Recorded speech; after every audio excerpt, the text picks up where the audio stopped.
Salmo número 78.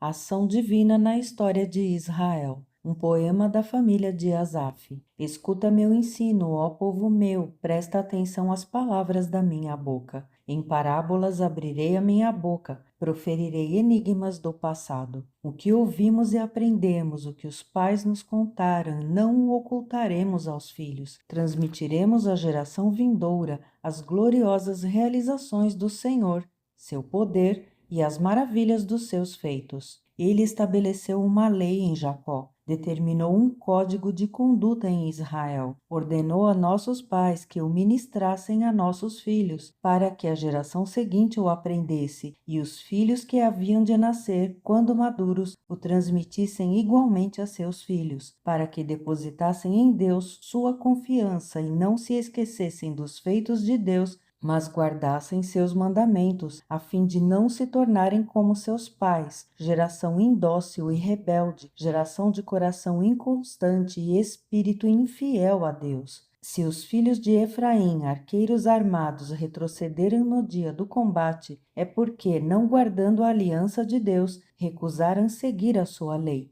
Esqueceram-se dos seus atos e dos prodígios que lhes mostrara. Ele realizou maravilhas diante dos seus antepassados na terra do Egito, na região de Zoã. Dividiu o mar para que pudessem passar, fez a água erguer-se como um muro. Durante o dia guiava-os por meio de uma nuvem e a noite toda por um clarão de fogo. Fendeu as rochas no deserto e deu-lhes água em abundância, como a que flui das profundezas. Do rochedo fez jorrar torrentes, fez correr a água como rios. Eles, porém, continuaram a pecar contra ele, rebelando-se contra o Altíssimo na estepe. Em seu coração tentaram a Deus, exigindo alimento mais apetitoso ao seu paladar. Exclamaram contra o Senhor, questionando: será Deus capaz de servir-nos à mesa no deserto? É verdade, ele bateu na rocha e eis que brotou água e jorraram torrentes, mas poderá também fornecer pão e prover de carne seu povo? Portanto, ao ouvir tais queixas do povo, enfureceu-se e com fogo atacou a Jacó, e sua ira se levantou contra Israel, pois eles não creram em Deus nem confiaram no seu poder salvador.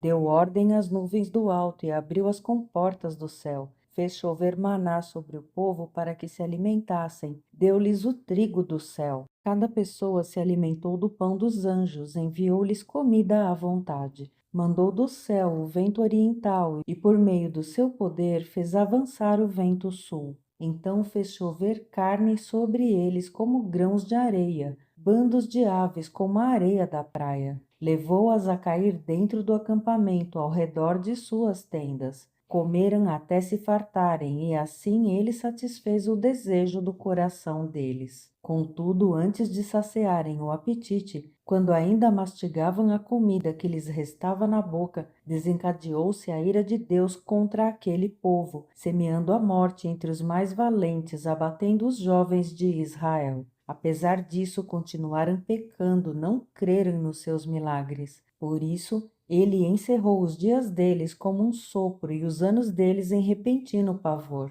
Sempre que Deus os castigava com morte, eles o buscavam. Com fervor se voltavam de novo para ele. Recordavam que Deus era sua rocha e que era seu Redentor, o Deus Altíssimo. Com a boca tentavam enganá-lo, mentiam-lhe com a língua. De coração inconstante para com ele, não eram fiéis à sua aliança. Entretanto, porque era misericordioso, perdoava a culpa deles, a fim de que não fosse necessário que os destruísse. Muitas vezes reprimiu sua cólera santa e não acendeu todo o seu furor, recordando-se de que eram seres frágeis e meros mortais, brisas passageiras que não retornam. Quantas vezes se mostraram rebeldes contra ele no deserto e o entristeceram na terra solitária. Quantas vezes puseram Deus à prova e irritaram profundamente o Santo de Israel. Não se lembravam da sua mão poderosa, do dia em que os redimiu do opressor, do dia em que revelou as suas maravilhas no Egito, os seus milagres na região de Zoã,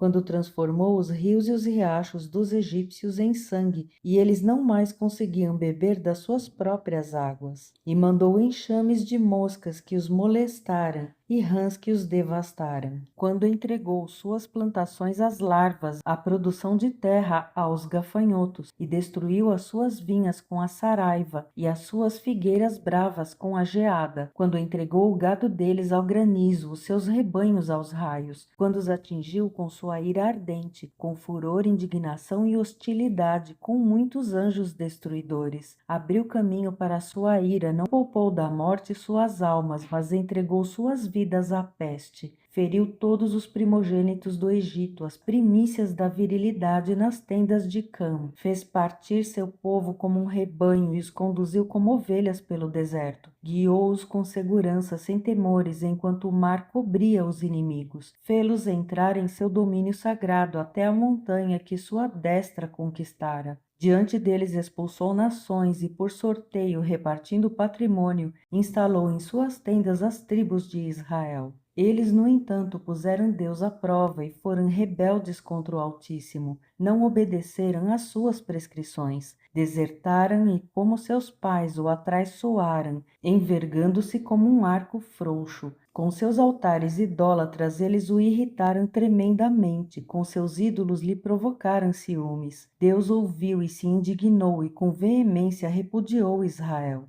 Abandonou o tabernáculo de Siló, a tenda onde fazia morada entre os homens. Entregou o símbolo do seu poder ao cativeiro e seu esplendor nas mãos do opressor. Abandonou a espada seu povo, irritado contra a herança. Um fogo devorou os jovens e as donzelas não tiveram canto nupcial. Os sacerdotes tombaram sob a espada e não os prantearam as viúvas. Então, como de sonolência, despertou o Senhor como um guerreiro aturdido pelo vinho e golpeou os inimigos pelas costas, infligindo-lhes infâmia eterna. Descartou a tenda de José, preteriu a tribo de Efraim, escolheu a tribo de Judá, o monte Sião que ele amava. Construiu seu santuário como no alto céu, como a terra que consolidou para sempre. Escolheu Davi, seu servo, tirando-o dos apriscos do rebanho, do cuidado das ovelhas, seu povo Israel, sua herança. Ele os pastoreava com coração irrepreensível e com a perícia de suas mãos os conduzia.